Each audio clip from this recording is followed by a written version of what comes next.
Zombies के बारे में बात करें तो यह एक काफ़ी सामान्य घटना है जो कि हम ज़्यादातर फिल्मों में देखते रहते हैं। ज़ोंबीज़ के शाब्दिक अर्थ पर जाएं तो इसका मतलब डेड बॉडी है। लेकिन जब भी हम ऐसी कोई फिल्म या सीरियल देखते हैं जिसमें ज़ोंबीज़ हो तो एक बात तो हमारे दिमाग में ज़रूर आती होगी कि क्या मृत्यु वास्तव में अंत है या कुछ ऐसे जीव भी हैं जो सचमुच मृत्यु के बाद जीवन में वापस आ सकते हैं। और क्या हो अगर ज़ोंबीज़ असली में हो तो। ऐसी ही एक घटना के बारे में बात करते हैं। 65 वर्षीय मियामी नागरिक रोनाल्ड पोपो यह जानता है कि उसे अपने आप को तेज धूप से बचाने की ज़रूरत है और उसका यह बूढ़ा शरीर इस गर्मी को नहीं झेल सकता। वो काफ़ी गरीब है और सड़क किनारे एक अंडरपास के नीचे रहता है। उसके पास ऐसा कोई विकल्प नहीं कि वह रहने लायक जगह पर रह सके। वह छाया में रहता है और वहीं पर सो जाता है। उस शनिवार बहुत गर्मी थी और इतनी गर्मी होने के बावजूद भी उसके लिए वह दिन पहले जैसे दिनों की तरह था। लेकिन सब कुछ अचानक से तब बदल जाता है जब 31 साल का रूडी यूजिन रोनाल्ड के पास जाता है और बिना किसी कारण के उसकी पिटाई करता है। बहुत सी कारें और बाइक उनके ठीक बगल से गुजरती हैं, लेकिन यूजिन को इसकी कोई परवाह नहीं है।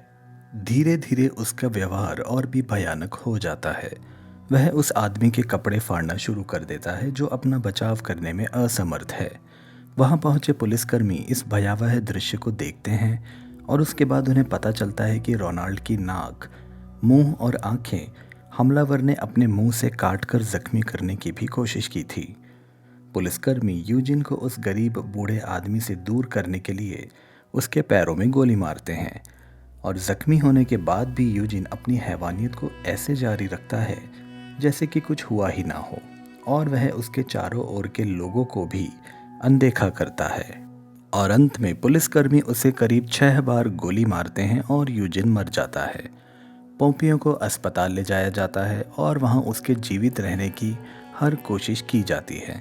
रोनाल्ड की काफ़ी कॉस्मेटिक सर्जरीज की गई और यूजिन के बारे में जानने के लिए कि कहीं वह कोई सिंथेटिक दवाओं का उपयोग तो नहीं कर रहा है, उसके ऊपर काफ़ी परीक्षण किए गए।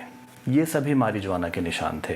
लेकिन जिसने भी यह खबर सुनी उसके मन में एक ही ख्याल आया, ज़ोंबी। सुनने वालों को ऐसा ही लगा कि एक इंसान ने दूसरे इंसान को खाने के लिए उस पर हमला किया, लेकिन सच्चाई इससे अलग थी। लेकिन देखा जाए तो क्या यह ज़ोंबी से रिलेटेड कोई घटना हो सकती है या यह सिर्फ हमारी कोरी कल्पना है।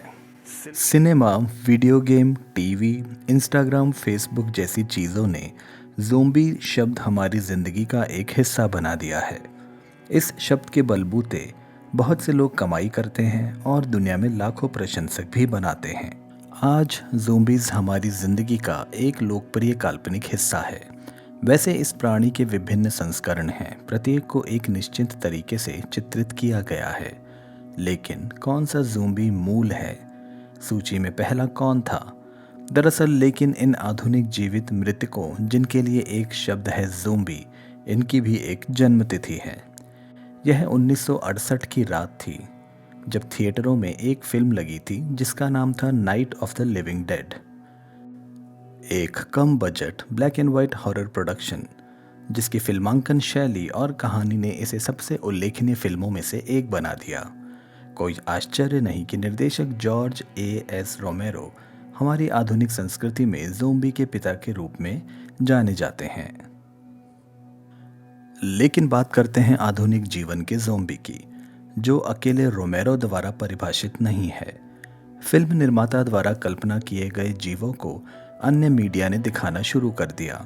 इन्होंने ज़ोंबी के अंदर छोटे छोटे परिवर्तन किए जिसकी वजह से टीवी शो और फिल्में और भी डरावनी बन गई। इनमें से कुछ सड़कों पर रेंगते हैं, कुछ मैराथन धावक से अधिक तेज दौड़ते हैं, कुछ को धूप से डर लगता है और कुछ तो मशीन गन भी चलाते हैं। लेकिन इन कहानियों में से कई किसी महान रहस्य के आसपास घूमती हैं जिसकी वजह से ज़ोंबी के सर्वनाश की शुरुआत होगी। कई लोग वायरस को दोष देते हैं जो स्वाभाविक रूप से ग्रह पर उत्पन्न हुए थे, जबकि अन्य प्रयोगशालाओं में बनाए गए सूक्ष्म जीवों को दोष देते हैं।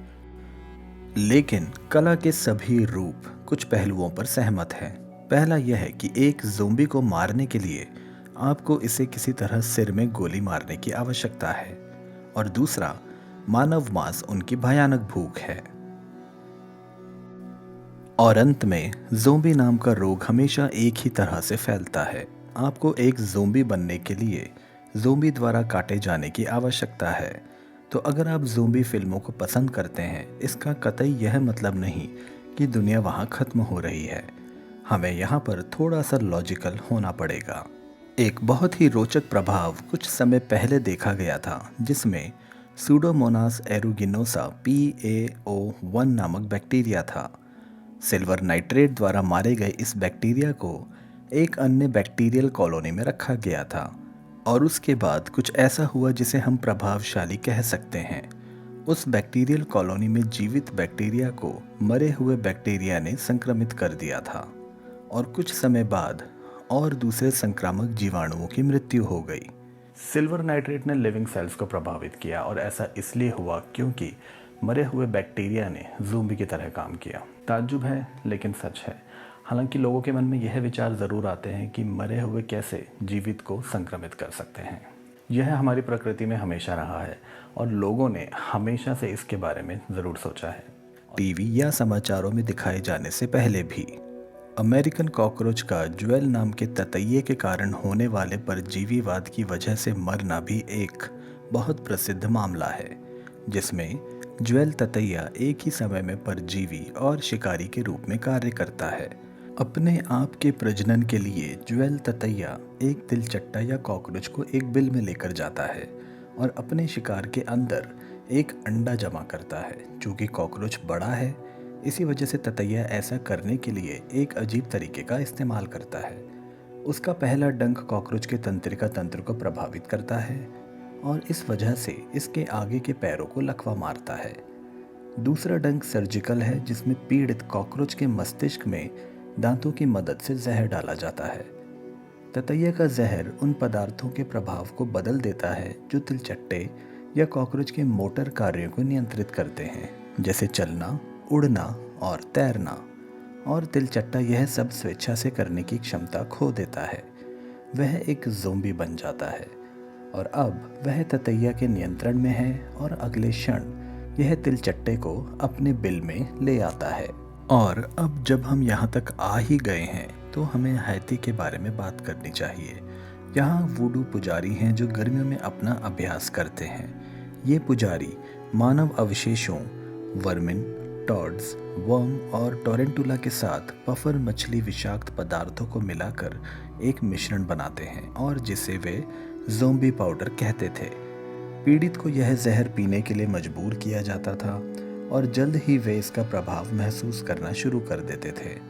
पीड़ितों का मेटाबॉलिज्म बहुत धीमा हो जाता था और इस बिंदु पर उनकी सांस लेने की क्षमता और दिल की धड़कन बहुत कम हो जाती थी और ऐसा लगता था कि जैसे वे मर चुके थे। फिर उन्हें उनके रिश्तेदारों द्वारा दफनाया जाता था और उनको बिल्कुल भी संदेह नहीं होता था कि पीड़ित अभी भी जीवित है। अंतिम संस्कार के बाद पुजारी अपने गुर्गे के साथ आता था और व्यक्ति को कब्र से बाहर निकाल लेता था। पीड़ित अभी भी जहर के कारण भ्रमित है और निश्चित रूप से उसके आघात के कारण जो उसे जिंदा दफन होने की वजह से लगा था। पीड़ित को पीटा जाता है और एक दवाई नुमा पेस्ट खाने के लिए मजबूर किया जाता है और इसके बाद वे अपने होशो हवास खो देते हैं और एक तरीके के ज़ोंबी कहलाते हैं। इस अनुष्ठान के बाद पीड़ित दास बन जाते थे और उन्हें अक्सर अन्य पुजारियों को बेच दिया जाता था या गन्ने के बागानों में काम करवाया जाता था। और जब भी उनका ज़ोंबिफिकेशन इफेक्ट दूर होता था, उनको वापस से वही दवाई दी जाती थी और पीटा जाता था। जिन लोगों को इसके बारे में पता नहीं था, उन्हें ऐसा लगता था कि ये लोग किसी मानसिक बीमारी से जूझ रहे हैं। लेकिन इसके कुछ समय बाद हाइतियन सरकार ने इस तरह के अनुष्ठान को बंद करवा दिया और आज की तारीख में यह निषिद्ध है। लेकिन इस बारे में कभी बहस नहीं हुई कि दिमाग की क्षति पिटाई होने से पहले हुई या बाद में हुई। दूसरा उदाहरण हम उस वीडियो गेम की लड़की का लेते हैं जिसका नाम है द लास्ट ऑफ अस। लेकिन क्या आप जानते हैं कि उस गेम के ज़ोंबीज़ उस फंगस पे आधारित थे जो वास्तव में मौजूद हैं। दरअसल सिर्फ एक फंगस नहीं, 2018 में ज़ोंबी फ्लाइंग फंजाई की 15 से अधिक प्रजातियों की खोज की गई थी। उनमें से एक एंटोमॉफ्थोरा मस्केई है। यह फंजाई एक मक्खी के मस्तिष्क को नियंत्रित कर सकता है। इसे एक ज़ोंबी में बदल सकता है।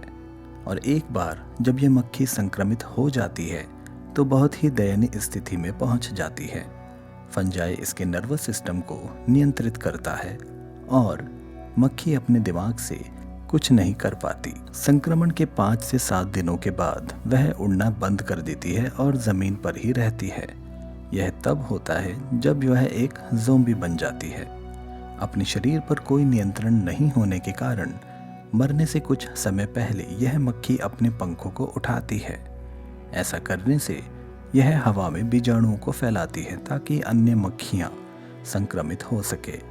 यह प्रक्रिया 10 मिनट तक चलती है और मक्खी के अंतिम क्षणों को चिन्हित करती है। ये ज़ोंबी से संबंधित उन मामलों में से एक हैं जो हमारी पृथ्वी पर सबसे ज़्यादा होते हैं।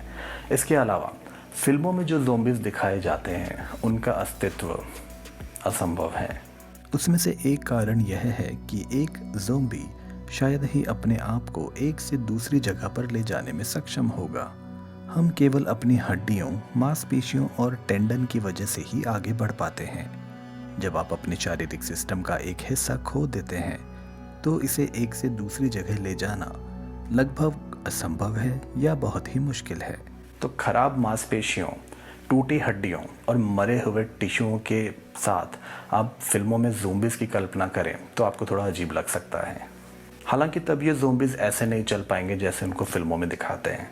लेकिन एक और बात है जो समझ में नहीं आती है कि एक ज़ोंबी खाना कैसे खाएगा। हमें ज़िंदा रहने के लिए ऊर्जा की ज़रूरत होती है, एनर्जी की ज़रूरत होती है, और वो एनर्जी हम भोजन से लेते हैं, खाना खाते हैं। और वो खाया हुआ खाना जब मेटाबॉलिज्म प्रोसेस से गुजरता है तो हमारे पास एनर्जी आती है। लेकिन क्योंकि ज़ोंबीज़ मरे हुए हैं, उनमें मेटाबॉलिज्म प्रोसेस होगा नहीं, तो उनमें एनर्जी कहाँ से आएगी। वे मानव मांस खाने की कोशिश भी कर सकते थे, लेकिन वह मांस उनके पेट में हमेशा के लिए सड़ जाएगा। वास्तव में वे लोगों को काटने के लिए दांत रखते हैं। तो जैसा कि फिल्मों में दिखाया जाता है, यह भी अजीब है क्योंकि दांत हमारे शरीर के सबसे प्रतिरोधी भागों में से कुछ हैं और इसीलिए हमें उनकी देखभाल करने की आवश्यकता होती है। ज़ोंबी अपने दांत ब्रश या फ्लॉस नहीं करते हैं, इसलिए खाद्य कण उनके मुंह में सड़ जाएंगे। इससे मसूड़ों में कमजोरी आ जाएगी और उसके कुछ ही समय बाद दांत बाहर गिरने लगेंगे। हम दूसरे इंद्रिय अंगों के बारे में भी बात कर सकते हैं। आंखें शरीर के पहले हिस्सों में से एक है जो मरते समय सबसे पहले खराब होती हैं।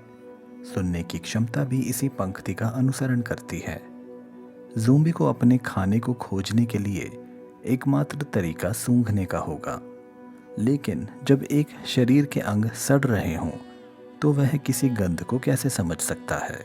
जैसा कि हम किसी फिल्म में देखते हैं, वैसे अगर हम कल्पना करें कि एक जगह पर बहुत सारे ज़ोंबी इकट्ठा हैं, तो वह जीव जो हायरन, चूहे और गिद्धों की तरह मांस खाते हैं, उनके लिए यह एक दावत के समान होगा, क्योंकि ज़ोंबी के सड़े हुए मांस की गंध आसानी से इन जानवरों को आकर्षित करेगी।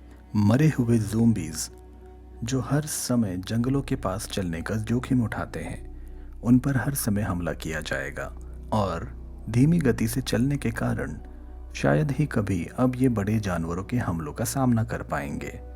रोगाणुओं की भी अपनी एक तरह की चेतावनी है।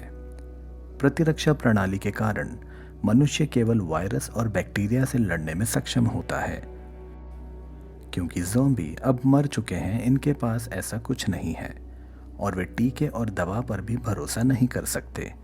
वे पूरी तरह से उस खतरे के संपर्क में हैं। उन प्राणियों के प्रति उनके मन में किसी प्रकार की रक्षा नहीं होगी और इसलिए वे अलग अलग वायरस और बैक्टीरिया के संपर्क में आ जाएंगे। और यह सब इस बात का प्रमाण है कि ज़ोंबी मनुष्यों को संक्रमित नहीं कर पाएंगे। ये धीरे धीरे खत्म होते जाएंगे और मुश्किल से ही चल पाएंगे। इन परिस्थितियों में एक ज़ोंबी के लिए यह बहुत कठिन होगा कि वह अपने शिकार को पकड़े जो तेज़ी से भाग रहा है और फिर उन्हें काटने और खाने के लिए अपनी शक्ति लगाए, जैसा कि फिल्मों में दिखाया जाता है। दूसरी ओर सूक्ष्म जीव हैं जो हर जगह फैले हुए हैं। एक उदाहरण खसरा वायरस का है जो संक्रमित लोगों के छींकने और खांसी करने से फैलता है और हवा में 2 घंटे तक जीवित रहता है जब तक कि वह अपना अगला शिकार नहीं ढूंढ लेता। इस शैली की सबसे बड़ी कहानियां दर्शाती हैं कि खलनायक ज़ोंबी नहीं बल्कि वास्तविक लोग हैं। इन वास्तविक लोगों की वजह से कुछ ऐसा होता है कि जिस कारण ज़ोंबी बन जाते हैं। इनमें से बहुत से कार्य समाज और प्रकृति के विरुद्ध दिखाए जाते हैं, जिससे पता चलता है कि हम जीवित रहने के लिए कितनी आसानी से अपने सिद्धांतों और मूल्यों को त्याग सकते हैं। लेकिन ज़ोंबी फिल्मों, टीवी शो और गेम की सबसे बड़ी कोशिश मानवता को खड़ा करने में रहती है, जो शायद ज़ोंबीज़ को हरा सकती है।